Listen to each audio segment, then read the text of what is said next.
What if it's not luck? Let me tell you a story. A story about a man who had nothing, no money, no connections, no hope.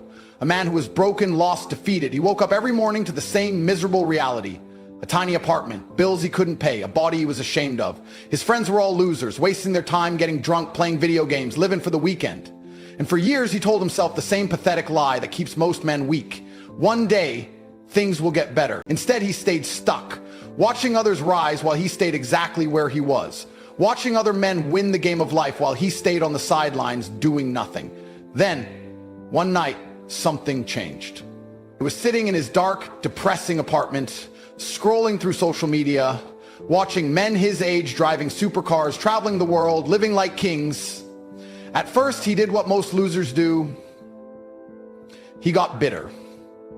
He told himself they must have been born lucky, that they must have had rich parents, that life was unfair.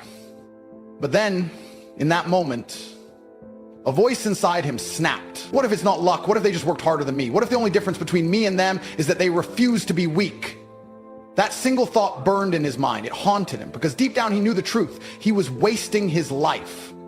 And that night he made a decision. A real decision. Not some empty promise, not some New Year's resolution he'd forget in a week.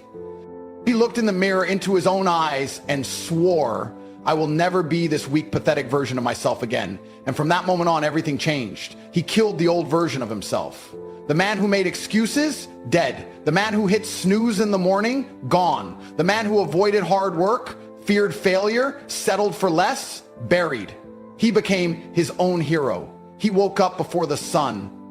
He trained harder than anyone he knew. He cut out every toxic person in his life. He burned his past to the ground and built himself from the ashes. And months later, years later, the world didn't recognize him. His friends, his family, his old coworkers, they were shocked at what he had become. He wasn't just successful. He wasn't just rich. He wasn't just powerful. He was unstoppable.